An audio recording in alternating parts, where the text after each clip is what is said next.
Welcome to the Focus on Why podcast. I'm Amy Rowlandson and I ask my guests one simple question. Why? Focusing on the importance of why, I share with you the relatable, uplifting and inspiring conversations I have with people from all walks of life. This podcast will encourage you to focus on your why to enable and empower you to achieve the success you desire. Have a purpose, have a plan, focus on why. Today on the Focus on Why podcast, I am joined by Sandro Forte. Welcome. Hi, Amy. It's a pleasure to be with you. Thank you for inviting me onto your wonderful podcast. Oh, thank you. Likewise, I look forward to coming on your podcast one day because you've also got a great podcast. Well, you're the podcast queen. Your stats blow mine out of the water. So I bow to your greater expertise. But thank you. I appreciate you inviting me. Thank you. It's great. So I heard you speak, and I think one of your hats in life is that you are a professional speaker. And I was blown away because it was such a great sort of presentation. I was supposed to be on another Zoom call and I couldn't leave it. I had to sort of send apologies for the other one because you captivated us in your talk. So yeah, it's one of the four hats. Would you like to share what else it is you keep yourself busy with? Well, firstly, thank you. Yes, I am a professional speaker, but I don't think I'm very professional. I just get paid for it. So that makes me professional, I guess. And I'm actually very proud, Amy, of the fact that over the years, I seem to have amassed these titles: Global Speaking Fellow, founder of the Professional Speakers Association, and Certified Speaking Professional, which is a designation that is well recognized in America. It's taken me to 82 different countries over the years, and I've addressed audiences big and small. So that's a great part and very enjoyable part of what I do. My day job, since I don't purport to be a full-time professional speaker, and I'm very glad I'm not a full-time professional speaker right now for obvious reasons. But my day job, I've run a financial planning, wealth management business for nearly 31 years, since I was 21 years of age. I've been in that business and came into the business quite by mistake. But anyway, we'll talk about that, I'm sure. I have raised, I'm very proud to say, £14.2 million for charities over the years. And that took me to a point where I wanted to build my own charitable foundation. So I do a lot of charitable work, both serving on 2 charitable boards in different parts of the world. And as I've just mentioned, having my own foundation in the UK as well. And of course, I have a podcast. And the podcast came about for no other reason than many of my clients on the wealth management side are quite well known. They've achieved extraordinary things, or they've overcome incredible difficulties in life. And I kept having these meetings with them, Amy, and there was all these lovely anecdotes and stories that were just being mentioned over cups of tea at these various meetings. And I thought, I've either got to write a book, and having already written one, and I know how difficult it is to write a book, I thought, I don't know if I want to do that again. And then my 23-year-old son, Tom, said, why don't you do a podcast, Dad? And I said, I don't even know what a podcast is. But if it's a way of getting some of these lovely stories to the general public, then I'll start a podcast. So with his help and 2 other lovely friends I've got that are far more technical than me, we just threw this thing together. And here we are, nearly 2 years on, just approaching our 100th podcast. I mean, it's been amazing. And I learn something every single week when I have a new guest on, and obviously looking forward to learning from you as well in due course. So those are the 4 strings to my bow, as it were. I have a low boredom threshold, as you can probably tell. Every day, there's all something different going on, which is what makes life such fun. I think with the podcast, I mean, it is an absolutely magical medium to convey those stories and those conversations that would be otherwise lost. And I know that it's something that's very important to you is leaving a legacy. And in fact, I think a podcast is a wonderful way to leave a legacy because you can get so much more information out there in a way that is more so than a book, because it is your voice, which is fantastic. Well, I guess if you ever listen to one of the podcasts, you will conclude quite quickly that I'm no Piers Morgan. But I think that the very best podcasts are the ones where you just get talking to somebody, and you don't have to go deep dive into somebody's personal life. You can find out a lot about somebody just by asking them about their background, like you've just asked me, and just kind of taking an interest in them, almost like you were sitting in a pub having a glass of wine and just talking, and the things you find out in even 30 minutes is quite extraordinary. I'm finding stuff out about people I've known for 20, 30 years in a 30-minute podcast. So I've never really thought about the legacy thing, but I suppose once you're on iTunes, you're on iTunes. There's not very much you can do about it. So I haven't thought about the legacy in terms of the podcast, but we get lots of emails about people who say either, thank you, you've given me the lift I needed, or I found a direction now that I didn't have before, or I was having a really bad day and I just feel better about myself. The sole intention of that podcast series was only to primarily help younger people. That's where it was originally aimed, just to kind of get out of that place in life where sometimes they just get a bit stuck. They've got a great idea, they just don't know how to get started, they don't know how to form a plan, crystallize those goals in their minds, maybe raise some money, whatever. It's just the little toolkit for success in life. And every single guest says quite similar things, but in different ways. So what one person says resonates far more obviously than what somebody else might say, and yet they might be saying the same thing. So it's been a really fascinating journey. I'm not sure I'll be doing it in 5 years' time because it takes up a lot of time, but it's tremendous and I enjoy it very much. And I've met lots of new people as well, which is great. And what does it mean to you to receive those messages? Well, obviously I fund everything myself. I derive no commercial benefit from it. I've stayed true to my desire to help people. So when you get a message of either hope from somebody or just some sort of confirmation that you're doing the right thing, and even if it's by one person, you're a speaker as well, Amy, so you know that if you stand in front of an audience of 15,000 people, but you change the life of one person, that is incredibly fulfilling. I mean, my day job, the wealth management space, a lot of people rightly criticize financial advisors for being very transactional and very income driven, don't really care about the client and service. And that's actually the platform that helped me launch my business, was almost doing the opposite of what the stereotype would lead us to believe is that kind of the archetypal financial advisor.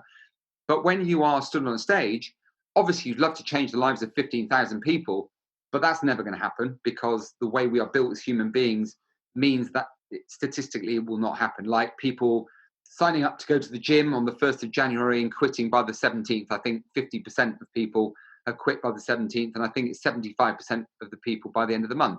And that's because life gets in the way, motivation levels drop and so on. So if you can help one person who writes you a message and says, you've really helped me, you were very kind to talk about the presentation I gave to the Professional Speakers Association a couple of weeks back.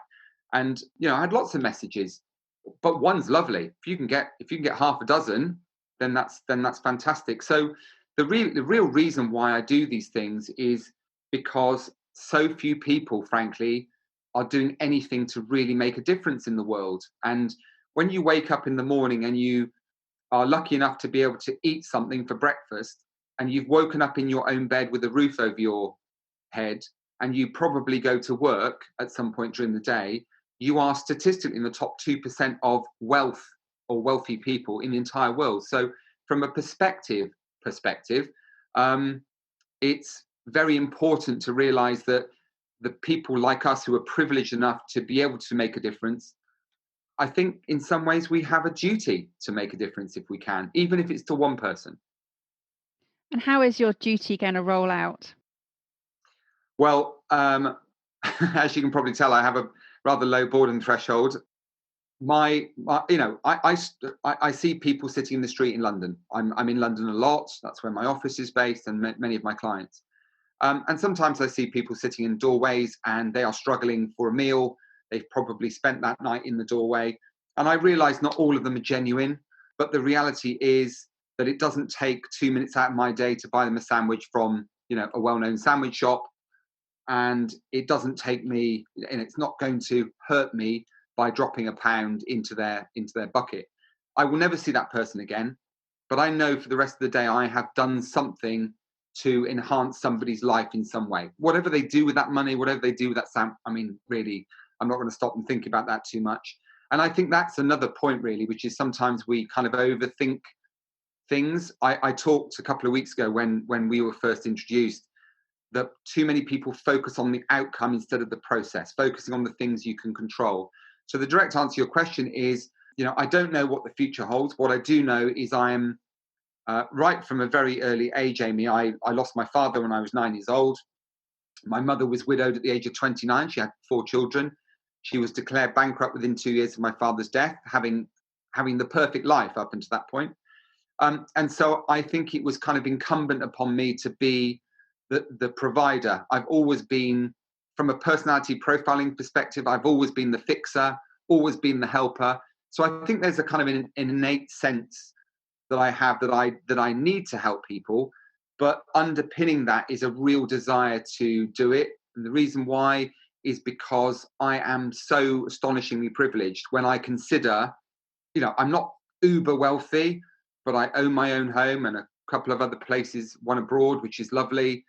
I've worked really hard, but I am so incredibly privileged. And when you see, together with a couple of friends, we built a playground in Indianapolis, which doesn't sound like the most impoverished of places, but incredibly, even in Indianapolis, there are some really, really tough areas where kids have never seen a playground before.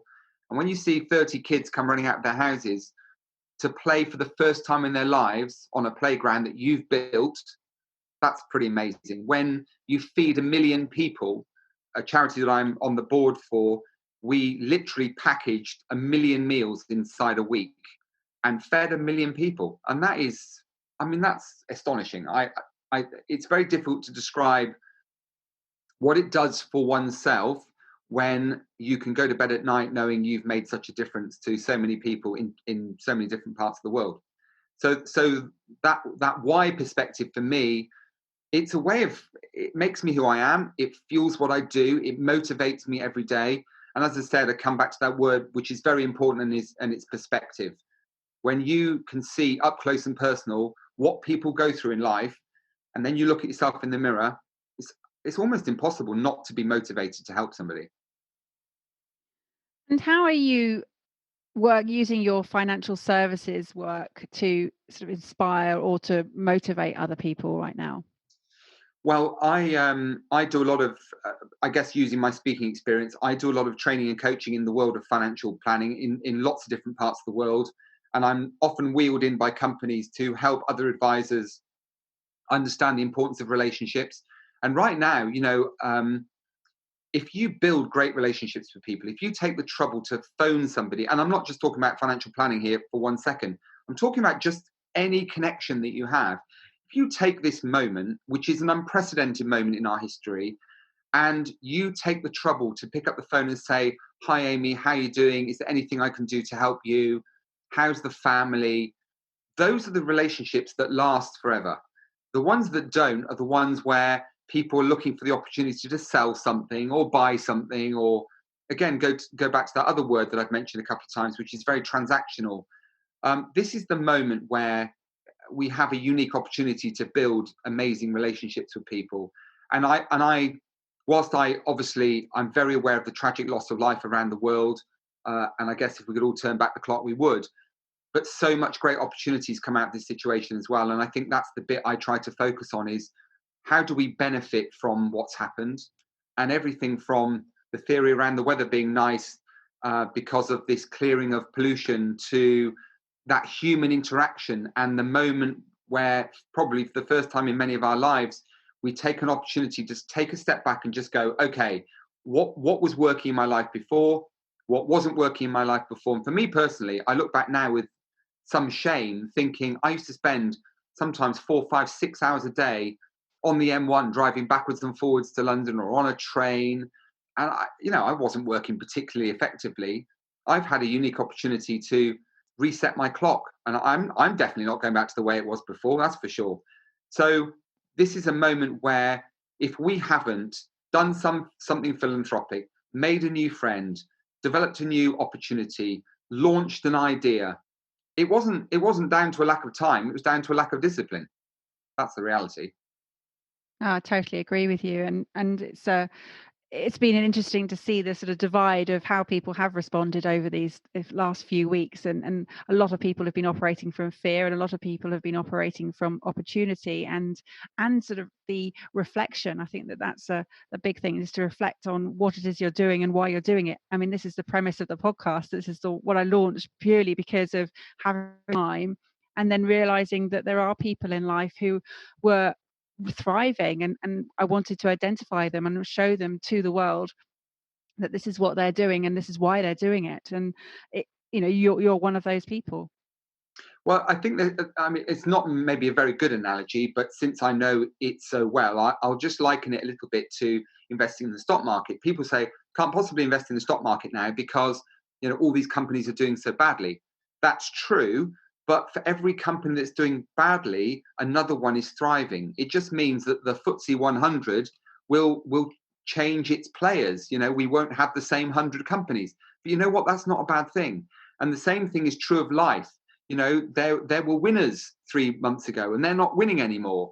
Some of the other people who were really struggling now have an opportunity because of a business they've created, or this fantastic opportunity to invest into a market. And I'm not just talking about investing, but to seize opportunities where the price of things is lower. Things can happen so much more quickly and more effectively. The fact that I'm running a business from home 10 times more effectively than I was 3 months ago, I mean, is extraordinary to me.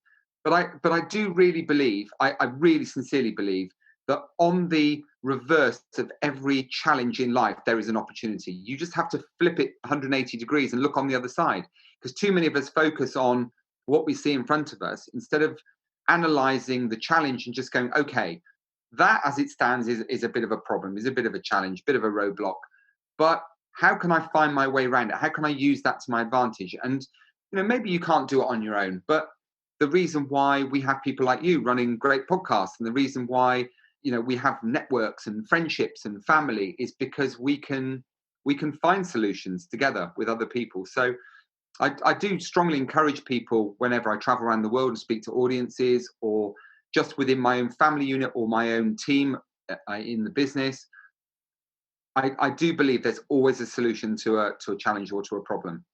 You just got to be prepared to put in the hard yards to find it. Absolutely. And financial services, you've mentioned you've been doing that since you were fairly young. What led you into financial services? Honestly, a desire to pay off my student overdraft. I really fancied myself as an actor. I went to Birmingham, did a university English and drama degree, spent some time at drama school. 21 years old, looked about 14. The good news there was that I got all the young male leads in all the plays that were being done at the time. I did a bit with the Royal Shakespeare Theatre, did a couple of movies. So it all looked pretty good. But I've always been really honest with myself, and I just didn't fancy living in a damp, squalid bedsit in London on 140 quid a week, turning up every night to perform as part of a chorus in a show called Anything Goes, which Elaine Page was in at the time. And I just took a step back and just thought, is this really what I want? Now, a couple of things from that. Number one, I've always kept my equity card because I refuse to accept the fact that I'm a failed actor. I still actually have my equity card, so I pay my membership every year. And who knows? I have produced a movie in the last few years. I still keep my hand in, and I still have a great love of the theatre and musicals and stuff like that. But I was looking for a job because I had an overdraft. I'd obviously, when I was at university, I saw, as many people do, money as a bit of a target. So I had a got my grant in. Right, how do I spend this? And oftentimes it was down the pub. So I had to pay off my overdraft, and I was scratching around looking for some work. And my auntie, my late father's sister, who took over his restaurant business after he died, said, oh, well, I've got a flat, and I rented out, and there's this guy who's just started this IFA business, and I had no idea what one of those was. And so anyway, went to see him, and God love him, he offered me a job as nothing more than a admin clerk, really, shuffling papers and making a few phone calls. And after about 6 months, he said to me, oh, do you know what? I think you've got the kind of personality that would you do well in this business. And I thought, that is a salesman trying to make a sale here. So anyway, I kind of went with it. He gave me a few of his clients. But one of the things that happened was, over the next 4 years that I worked with him, and although I didn't like who he was in terms of his day job, he's a nice enough guy, but he was very transactional. It was all about him and not about the client. And that was the embryonic idea for an amazing business, because all I saw, all the local regional financial services meetings at the time, were people doing the same thing. They were celebrating how financially successful they were, who had the flashiest car, who had the biggest house. And look, I'm not, we live in a capitalist society, and I kind of get all that. But it really wasn't who I was, and it wasn't what I wanted. I want to serve people. I want to change people's lives. And, a bit like the medical profession, financial planning actually, if you drill it down, literally can change people's lives. You can create financial security. You can ensure kids go to private school if that's what they want.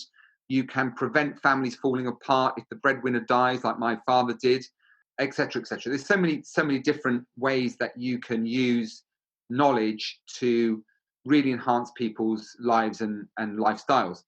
So I built a business literally from my very first house that I bought, converted the garage into a makeshift office. I had no prospects, no contacts. Tony and I separated on not particularly great terms because I didn't like the way he was doing things. So there I was, just threw open my doors, had an idea, no plan, and just thought, well, sink or swim. So I just started making loads of phone calls. The metaphorical begging bowl came out a little bit, but after a fairly tough couple of years, and it was tough, I think we're probably one of the most highly regarded financial planning businesses in the UK. 30 years in the business without a client complaint, and the only one that operates under a service charter, doing all the things that I think should be written on the tin, really. So it's been, and I absolutely love it. I have to say, when I started, I just thought, well, this is just a way of getting by until I find the acting job or something else comes along.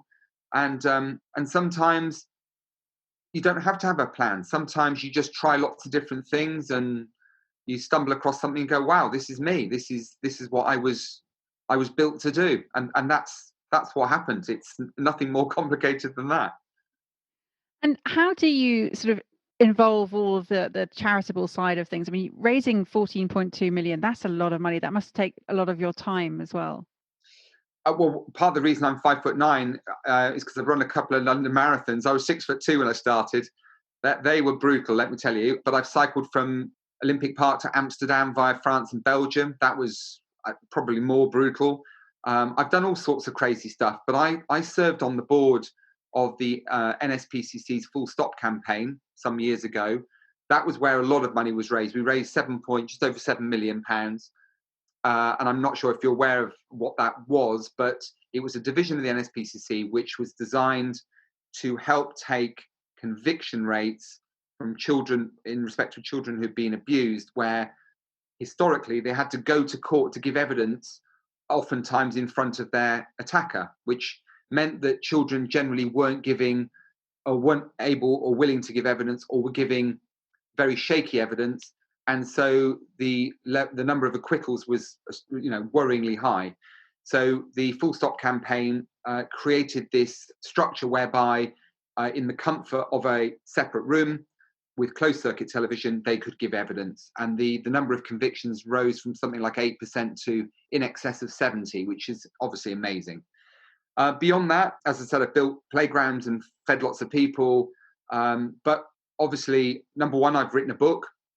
So all the money from the book goes to charity.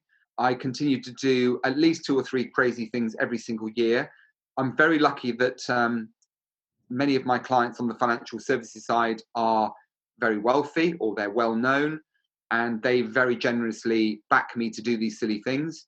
So actually, although £14 million sounds like a lot of money, if you really stop to think about the length of time I've been doing it for, which is nearly 25 years, kind of divided up, I still know it's a lot of money, but it's not been without the help of lots and lots of other people and the generosity of some very wealthy people, but also the general public. When you set up a Just Giving page, I'm as grateful to receive £5 as I am £50,000, because once again, perspective, it's all relative. So anybody that does anything, takes any kind of positive action to help the well-being of another human being, in my book, is a fantastic person. So all I've done is, perhaps a bit more than some, but not nearly as much as many others. So again, it's £14 million is a lot.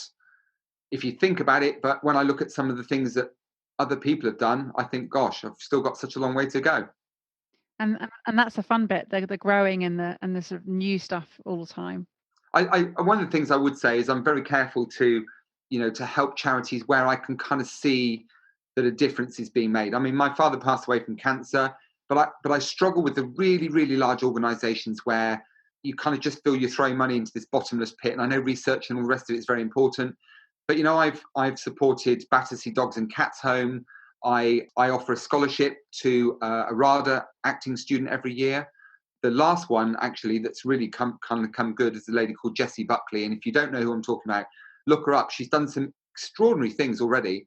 So obviously I take full credit for discovering Jessie. But there's a good example of a young, talented lady who comes from Ireland, throws herself into London.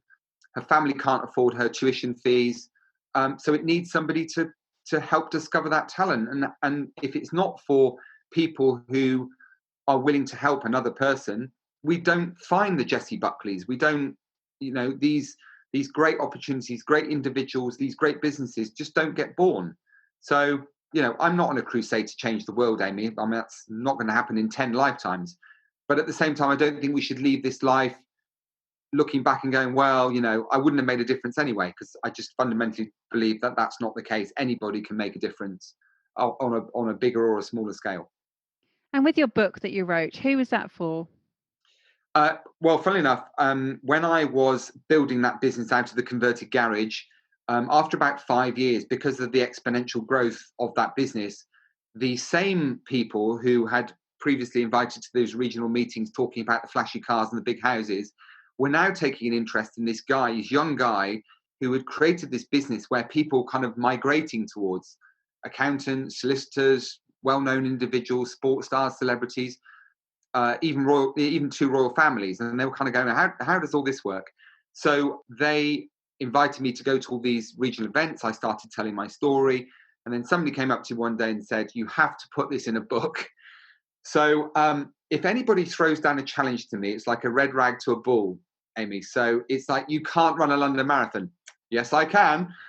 You can't feed 1 million people. Yes, I can. So I decided I was going to write a book. Is it a literary classic? Absolutely not. Many people have told me it's great for keeping drafts away from under doors, and it's good for correcting wonky tables.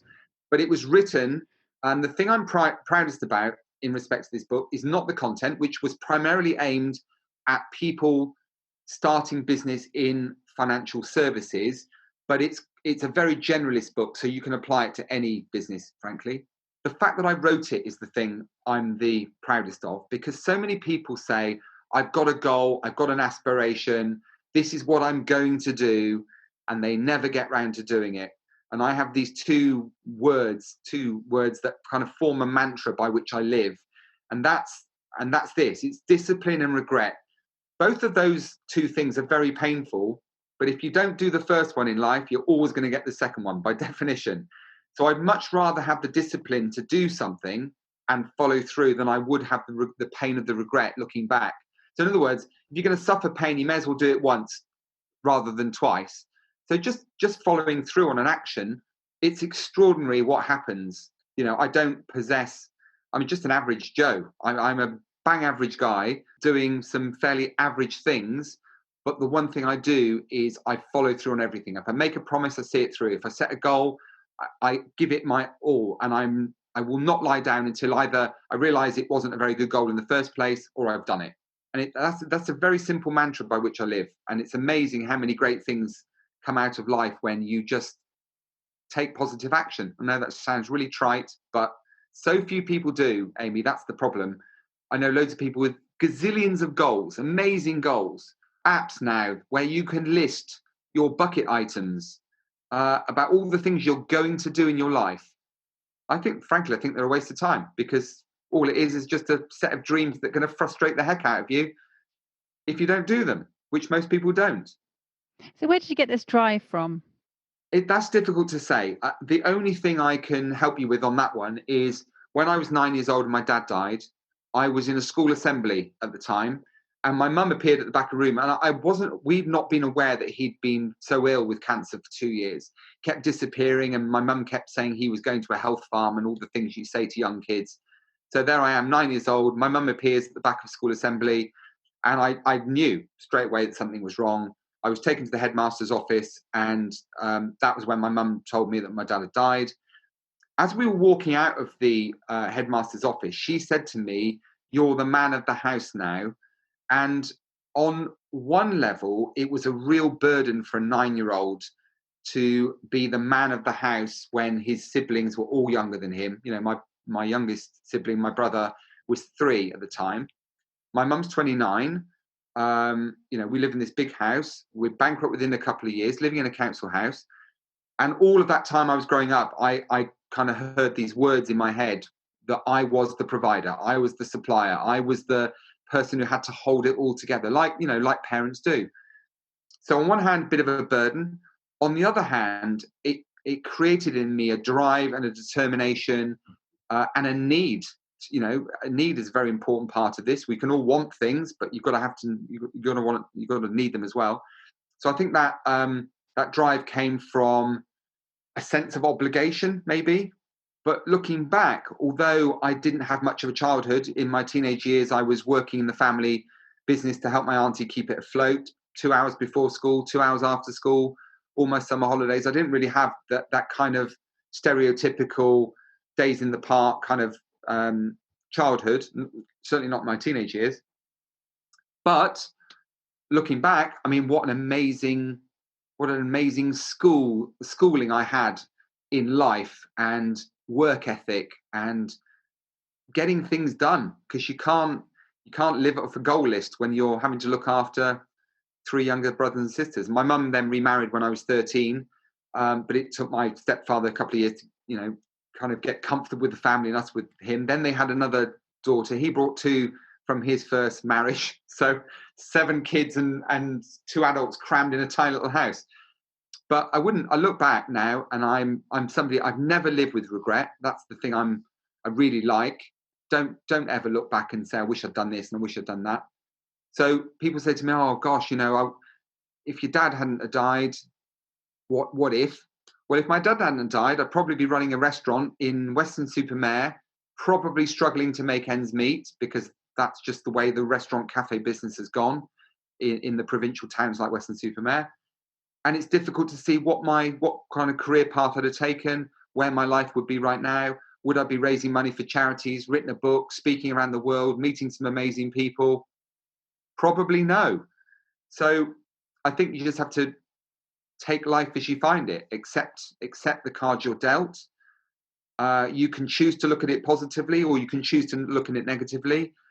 I really can't stand spending time with members of what I call the discouragement club. These are the group of people that you meet, you know, in the office, in the street, and they just seem to be happy complaining. That's kind of right why they're on this earth. It's just to moan about everything. So I just disconnect from those people, and I focus on working and spending time with people who see the world and life as I do. It's a pretty simple philosophy, really. And something that you mentioned earlier is about focusing on the process and not the outcome, and not being transactional, and having those perspectives. I think that's a really, relationships being the most important of everything, and being very meaningful. Yeah, I think there's loads of examples, Amy, here from a relationship perspective. A lot of people are kind of planning, you know, an event, let's say getting married or having kids, and they're really, really so obsessed with an event in the future, they forget to focus on the here and now. And relationships are a daily process, an hourly process. In my world, there are many things I can't control. I can't control whether somebody just wants to do business with me or not. I can't control whether somebody wants to engage me as a speaker or not. I can't control whether somebody likes my book or not. But that's the bit I've learned to live without. I don't care about the outcome in many ways. My job, let's take financial planning as an example. My job is to communicate my message. Here's how I can help you. Like a doctor prescribes medicine, the doctor cannot control whether the patient takes that medicine or not. But as long as the doctor hasn't sent the patient away with a flea in his ear for wasting his time, and has done everything he or she possibly can do to create the right environment for that person to thrive, then that is the obligation I have to other people, whether it's personal relationships, whether it's professional relationships. If you can focus on that minute by minute, hour by hour, day by day process, I honestly believe everything else takes care of itself. It's just, as night follows day, outcomes happen as long as you take care of the steps to get you there. And it's the discipline that keeps you on track. Yeah, and that's not easy.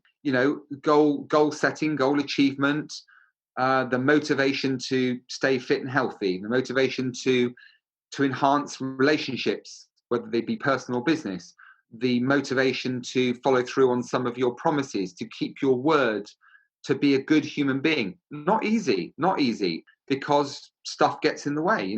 It's life, and we get distracted and things happen and you fall off the wagon occasionally. That's part of being, a human being. But I think those are the moments where you just have to reconnect with the basics. I matter, everyone matters to a greater or lesser extent. Everyone has a place, I believe, in life. All those people out there, I'll never find somebody, I'm single, never find somebody. Don't believe that. There is a place and a person for everyone. And I think everybody adds value to the world in which we live. Just a question of finding that position. But the important thing, as I said before, is don't look back in 5 years' time and think, God, do you know what? If only I'd done this. Those if only I had. If that ever starts a sentence, I mean, it's something you should be heavily critical of yourself for, because everyone has the same opportunity. You don't have to procrastinate. That's simply a choice. So I know I'm giving you lots of very long-winded answers. No, that's the plan. loads of stuff going on up here, Amy. But at least you're not getting yeses and nos. Absolutely, and it's clear that these are the types of messages that you're traveling the 82 countries to share with people, because you're very passionate about it. Yeah, as I said, if you get a nice text message or a social media message or an email from somebody who says, I was really struggling to get out the starting blocks in life, you've given me something, whether it's a practical tool or a mindset change that's really helped me to move to a better place, my relationship's better as a result, or my business is flying now because of something you said. I mean, that's amazing. I mean, as I mentioned also, outside of the medical profession, it's difficult to think of professions outside of financial planning, good financial planning, I mean, and professional speaking, podcasts. These are the things we think that, it's only the heart surgeons of the world that save people's lives. I don't believe that for 1 second. A really good podcast or a really good book or a really good speech, a really good idea that you share with somebody, that pound you drop in somebody's cap on the street or the sandwich you buy them, you may never see what happens, but that ripple effect where it maybe generates and creates kindness in someone else. I have this little idea that I've lived by for probably 20 years, and it's called a circle of 5. So I try to always have 2 people above me on the ladder in life, and whether that's measured by success or wealth or just the fact that I admire them as amazing people, they are people I aspire to be. And then below me on the ladder are 2 people that I know are trying to get up the ladder as well. So I always have this constant push-pull, which creates that perspective. There's a lot of people who've done extraordinarily well, and they just know they're at the top of the ladder, and they're not prepared to look up anymore. They just look down. And I think when that happens, you become very self-centered, very narcissistic. And I think it changes a lot of people. I won't give you any names, but we all know the kinds of people I'm talking about. But I think as long as you're in the middle of that circle where there's 2 people you always aspire to be, whether it's you want to be a better golfer, play with people who are significantly better than you, but drag a couple of people along that want to be better too, because that way you always feel you're learning and teaching at the same time, which is a great balancer to make you a whole human being, which I think is also very important. I love that. I've not heard it being described like that before, and I think it's really lovely, especially the circle, because the circle is a continuous thing, so it's a constant energy flow. And you change places. I mean, that's what inevitably happens. So you either move up or down the ladder. But even if you move down, that's because you've helped somebody else rise up. or you might take over the person in front of you. But as long as you always keep at least 2 people in ahead of you and 2 people behind you, as it were, you never go very far wrong. And you mentioned the sort of influences and people who've inspired you in the past. Have there been any particular books that have really been light bulb moments for you? I'll be really honest, I'm not a great book reader, and that's just a time thing. I'm starting to learn to deal with ebooks slightly better than I did before. That said, I've probably read a couple of hundred books over the years, but over a career spanning 30 years, that's probably not a lot. There was one guy, and if there's anyone listening who is a mum or a dad or even a child, I got to know him really well, actually. I heard him do a speech, it's got to be 25 years ago. His name is Rob Parsons, and he's written a series of books called The 60-Minute, and it's either The 60-Minute Father, The 60-Minute Mother, The 60-Minute Marriage, and even one of his children has now written a 60-minute book about parenthood. And they are designed to be read in an hour, which is great for somebody who's as busy as I am. They were, and I won't give it away, I would actively encourage people to read one of those books, wherever they are, whoever they are, child, mother, brother, sister, doesn't really matter. Choose the one that most clearly resonates with you and have a read. Some of the takeaways in those books are amazing. The one that always stood out for me, and I'm a very proud father of 23-year-old twin children, and the one that always stood out for me is that children don't spell love Love. Children spell love Time. And that really helped me to focus on getting away from all these excuses we inevitably make to our kids, where mummy or daddy is just going to work because this is why we live in a big house. This is why you get a nice holiday. Children don't care about stuff like that. I didn't care about stuff like that when I was younger. And I think that's another thing that we find it very easy to lose sight of, is the disconnect between what we want or what we think we want and what other people want. And that's why communication is a very important thing in families and communities. Very often we kind of go off at tangents thinking we're all heading in the same direction. But, sometimes, again, a moment like this in our history gives us a chance to check in, reconnect, align our thoughts and visions. So, yeah, that would be the one book that I would say has really stood out. There's all the books that you'd expect me to come out with, the 7 Habits and all that kind of stuff. But no, that's probably the one that most resonated with me, because it's written by a lovely, down-to-earth human being who isn't a professional speaker. He's not a prolific author. He's just been a very good observer of life. So that would be the one I'd stand out for me. Fantastic. And talking about connection, how do people get hold of you or follow you? Well, having a name like Alessandro Marco Forte, except I don't use that very often, because people are rather disappointed when they see me expecting a 6'2" dark Italian looking guy. I've got the nose and the eyebrows. That's about all I can say. So Sandro Forte is what everyone knows me as. So inevitably, Sandro Forte in all the social media channels. I have Forte Financial is the name of my wealth management business. So that's easy enough to find. On Instagram, it's the real Sandro Forte, because somebody stole Sandro Forte and I still haven't tracked down who it is. And Facebook, so basically everything is Sandro Forte. SandroForte.com is the speaking website. So yeah, if you put Sandro Forte into the search engine, you will find me. Fantastic. Well, I'll put all of those in the show notes just so people can get the links easier. And one final message from you before we say thank you, but before we say goodbye. Yeah, well, thank you. I mean, I can't believe where the time's gone. I think in closing, all I would say is that back to that discipline regret thing, everyone has a place in life. We can all make a difference to a greater or lesser extent, but a difference we definitely can make. Whether that's, some of the basic values, please and thank you, and show up on time and follow through on your promises, to making charitable donations or supporting somebody else who's doing something amazing, picking up the phone, saying hi to people, how are you? These all sound like really, really insignificant tasks, but they're so easy to do, it's easy to lose sight of them. So I would encourage people to go back to some of those real basic things, follow through, and just remember that discipline regret thing. Just don't look back on any part of your life and go, if only I'd done that, because I can't think of anything more frustrating. So that would be my recommended mantra to live by, if anybody wants my advice. Thank you for listening to the Focus on Why podcast. I'm Amy Rowlandson, and if you've enjoyed this episode, please leave me a 5-star iTunes review. Connect with me on LinkedIn, Instagram, and Facebook, and become a member of the inspiring, uplifting, and positive Focus on Why Facebook group. Have a purpose, have a plan, focus on why.